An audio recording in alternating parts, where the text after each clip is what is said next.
DPRD Kota Malang menggelar rapat paripurna DPRD Kota Malang dengan agenda pembacaan pendapat akhir fraksi, keputusan DPRD, pendapat akhir wali kota, dan penandatanganan Ranperda RPJMD Kota Malang tahun 2025-2029 di ruang rapat paripurna Gedung DPRD Kota Malang pada Kamis siang. Masing-masing fraksi menyampaikan pendapat akhir terhadap RPJMD Kota Malang tahun 2025-2029. Fraksi PDIP menilai RPJMD yang memiliki proyeksi 5 tahun, penerjemahannya harus tercermin lewat RKPD yang terencana secara berkala setiap tahunnya dan pelaksanaannya harus berkesinambungan. Fraksi PKB menekankan untuk mengatasi kemacetan lalu lintas, pemerintah Kota Malang harus menerapkan skema transportasi publik 5 tahun ke depan.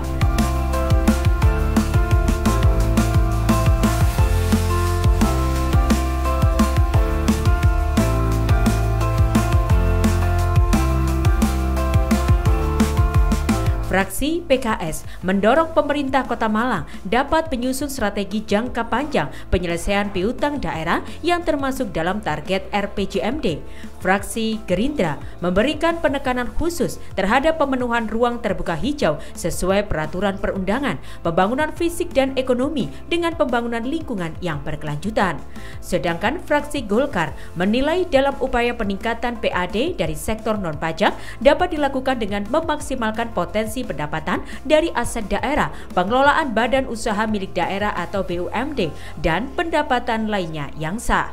Fraksi Damai menilai pertumbuhan ekonomi Kota Malang belum tercermin secara jelas dalam draft RPJMD tahun 2025-2029. Oleh karena itu, dengan keberadaan Malang Creative Center atau MCC seharusnya dapat menjadi sarana pemerintah Kota Malang dalam menggerakkan ekosistem perekonomian tersebut. Fraksi Nasdem PSI mengingatkan bahwa sejumlah janji kampanye harus diwujudkan sepenuhnya dalam program prioritas seperti bantuan 50 juta rupiah per LT, beasiswa gratis, seragam gratis, penyelenggaraan 1000 event, hingga penyelesaian masalah banjir dan kemacetan.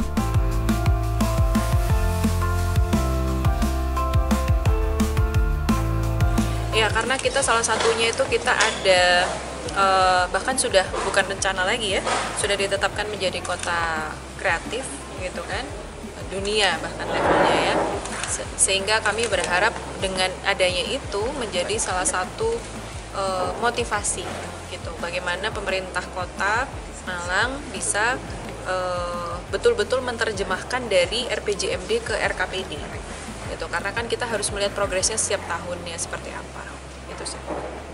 Kalau kemandirian fiskal gimana?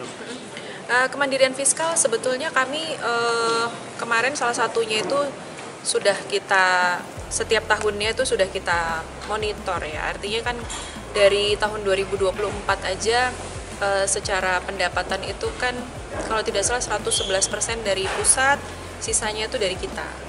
Nah, artinya ini kan berarti butuh apa namanya, iya betul ya Pak Sekda ya, prosentasenya kalau nggak salah 111 ya kemarin yang pendapatan transfer itu. Oh iya betul.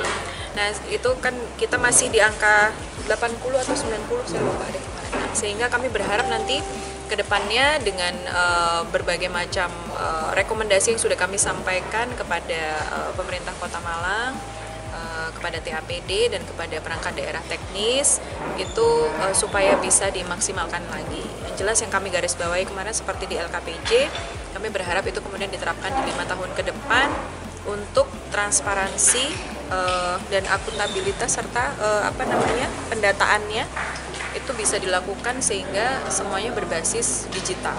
Jadi kalau sudah digitalisasi itu kan transparan biasanya, dan kemudian pemetaannya semakin rigid gitu. Itu sih. Tentu semua catatan dari fraksi kami cermati dengan sesama dan tentu ini menjadi perhatian kita semua. Kita tidak akan jadi semua rekomendasi tertulis dari fraksi yang ada. Ada catatan-catatan yang mungkin yang akan ditanyakan teman-teman termasuk APBD 4 triliun misalnya, ya kami akan memisahkan itu, dan tentu ini yang paling rasional juga nanti akan kami jelaskan karena itu rekomendasi resmi DPRD, ya kami sangat menghargai itu. Oh ya, jadi semua potensi tadi juga Pak Gita di level meeting Bapenda terkait dengan potensi pendapatan melalui proses digitalisasi itu, peningkatan misalnya digitalisasi parkir itu menjadi poin terpenting. yang nanti kita akan kuatkan, dan misalnya terus termasuk retribusi pasar, kita juga akan proses digitalisasi karena potensinya ternyata kalau proses digitalisasi ternyata besar begitu. Misalnya parkir di Gajayana yang awalnya manual sebulan masih 15, kemudian naik bahkan sampai 100 misalnya, dan itu penting bagi kita untuk meningkatkan itu. Nah, rekomendasi dari beberapa fraksi juga untuk penegakan lebih baik termasuk pendapatan tadi itu penting. Dari fraksi Nasdem PSI juga begitu, pendapatan juga.